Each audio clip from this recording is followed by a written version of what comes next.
Assalamualaikum warahmatullahi wabarakatuh. Selamat pagi semua. Di sini kami dari kelompok 6 Pengetahuan Lingkungan akan memberikan sedikit penjelasan mengenai sumber daya alam. Sebelum kami mulai materi pada pagi hari ini, saya akan memperkenalkan terlebih dahulu masing-masing dari kelompok kami. Nama saya sendiri Dia Sefti Nurhayati. Selanjutnya saya Dewi Katulayun. Saya Siti Fiati Zahro. Saya Muhammad Juanda. Untuk lebih cepatnya, kami akan menjelaskan masing-masing mengenai sumber daya alam. Materi pertama, saya akan menjelaskan tentang pengertian sumber daya alam. Sumber daya alam adalah sumber daya yang tersedia secara alamiah yang ada di alam. Seperti contohnya adalah hutan, air, tanah, ikan, hewan, dan lain sebagainya. Di sini berdasarkan sifatnya, sumber daya alam dapat dibagi menjadi dua, yaitu yang pertama sumber daya alam fisik, dan yang kedua sumber daya alam hayati. Nah, sumber daya alam fisik ini itu yang mati atau benda mati atau abiotik, tetapi memegang peranan penting dalam sistem lingkungan, dalam berperan penting dalam menentukan kualitas lingkungan. Contohnya ada tanah, air, iklim, dan mineral-mineral. Dan untuk sumber daya alam hayati ini itu terdiri dari makhluk hidup.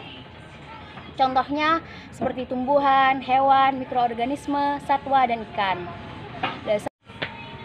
Dan selain berdasarkan sifatnya, sumber daya alam ini juga dapat terbagi secara pemulihannya. Di sini terdapat 3 macam, yaitu yang pertama sumber daya alam yang dapat diperbaharui, sumber daya alam yang tidak dapat diperbaharui, dan sumber daya alam yang tidak akan pernah habis. Nah, di sini dalam sumber daya alam yang dapat dipulihkan ada beberapa contoh. Yang pertama yaitu tumbuhan. Contoh pertama adalah tumbuhan. Nah, misalnya seperti kita menanam tumbuhan itu kan menghasilkan buah, sayur, terus juga kadang batangnya dapat dimanfaatkan seperti tebu, terus daunnya juga dimanfaatkan. Nah, di sini kan setelah kita menggunakannya untuk kehidupan sehari-hari kita masih bisa menanamnya kembali, sehingga tumbuhan itu juga disebut sebagai sumber daya alam yang dapat diperbarui. Dan untuk contoh sumber daya alam yang dapat diperbarui kedua yaitu hewan. Di sini produk dari hewan misalnya itu ada telur, dagingnya juga kita bisa manfaatkan, dan susu seperti itu. Nah, di sini kan ketika kita memanfaatkannya, kita menggunakan dagingnya, kita nyembelih hewannya. Nah, di sini para peternak masih bisa membudidayakan hewan itu kembali dengan cara melakukan perkawinan untuk mereka, sehingga menghasilkan individu-individu baru, menghasilkan hewan-hewan baru. Dan untuk contoh selanjutnya adalah tanah. Tanah juga merupakan contoh sumber daya alam yang dapat diperbarui. Nah, maksudnya di sini itu kan para petani memanfaatkan tanah untuk bercocok tanam, untuk pertaniannya. Nah, di sini kan tanah bisa berkurang kandungan mineral-mineralnya. Nah, itu dapat diperbaharui dengan cara pengolahan, pemupukan, dan pengairan. Selanjutnya saya sebagai pemateri kedua akan melanjutkan presentasi dari pemateri pertama. Selanjutnya contoh udara. Apa sih udara? Udara adalah sumber daya alam yang dapat diperbarui. Air sangat dibutuhkan olehnya. Kenapa? Karena air yang tersedia dapat digunakan oleh banyak hal. Tetapi kendati demikian, udara yang tidak berkualitas dapat melakukan proses zat kimia dan segala macam yang ada di dalamnya tidak berbahaya bagi manusia. Mengenai energi matahari, apa sih fungsi dari energi matahari itu sendiri? Energi matahari difungsikan untuk beberapa kepentingan, misalnya pada panel surya. Panel surya tersebut dari energi matahari dapat dirubah menjadi energi listrik.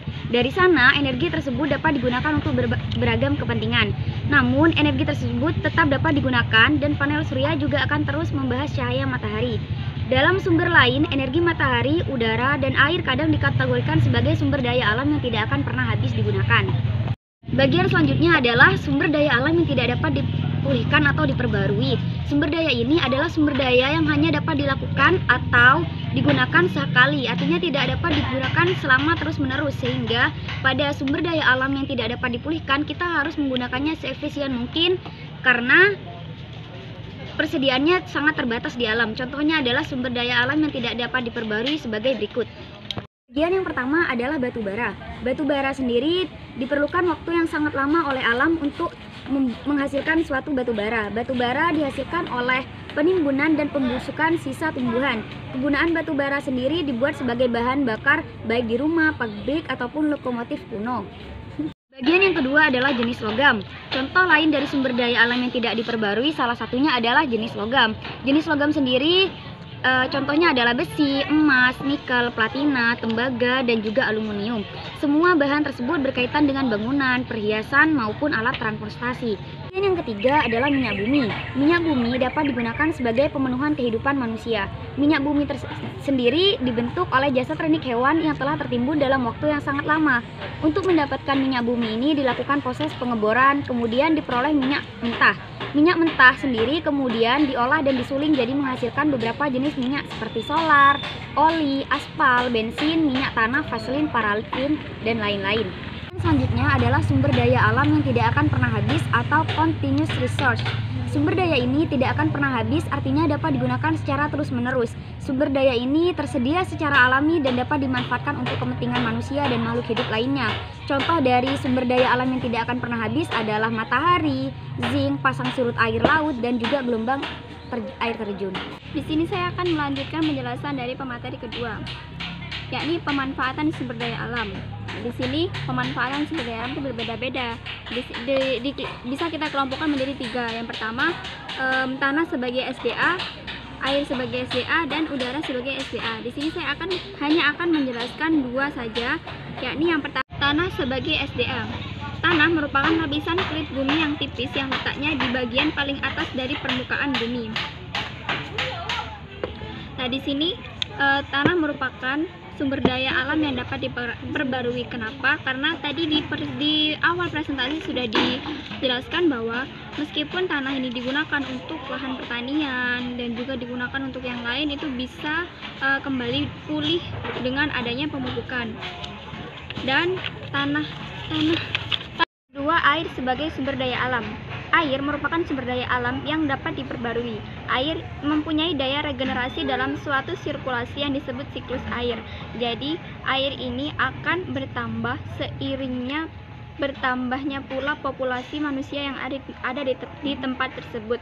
Dengan catatan manusia tersebut bisa menjaga kelestarian alam dengan menjaga tumbuh-tumbuhan yang ada di situ tetap hijau, sehingga pada saat hujan turun itu ada daerah resapan air dan menjadikan air tersebut akan tetap selalu ada dalam lingkungan tersebut. Saya akan melanjutkan materi yang disampaikan oleh Mbak Hilya, yaitu udara sebagai SDA. Udara termasuk sumber daya alam yang sangat penting bagi kehidupan, khususnya manusia. Manusia tidak akan bisa hidup tanpa udara karena udara menjadi unsur yang paling dasar dalam proses pernafasan. Oleh karena itu, udara harus tetap dijaga dari terjadinya polusi atau pencemaran agar udara tetap bersih dan terjaga kualitasnya. Kualitas udara adalah mutu atau tingkat kebaikan secara menurut sifat unsur pembentuknya. Tanpa udara yang bersih tidak mungkin diperoleh kehidupan yang sehat. Secara umum terdapat 2 sumber pencemaran udara, yaitu pencemaran akibat sumber alamiah atau natural source dan akibat kegiatan manusia atau anthropogenic source. Contoh pencemaran daya alamiah adalah letusan gunung berapi. Sedangkan contoh kegiatan manusia sebagai sumber pencemaran udara adalah kegiatan transportasi dan industri. Namun yang paling berperan dalam terciptanya pencemaran akibat ulah manusia di seluruh dunia ada 6 jenis, yaitu karbon monoksida, oksida sulfat, oksida nitrogen, partikulat hidrokarbon, dan oksida fotokimia, juga termasuk ozon.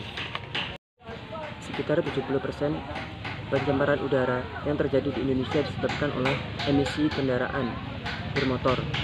Kendaraan bermotor mengeluarkan zat-zat berbahaya yang dapat menimbulkan dampak negatif, baik terhadap manusia maupun terhadap lingkungan.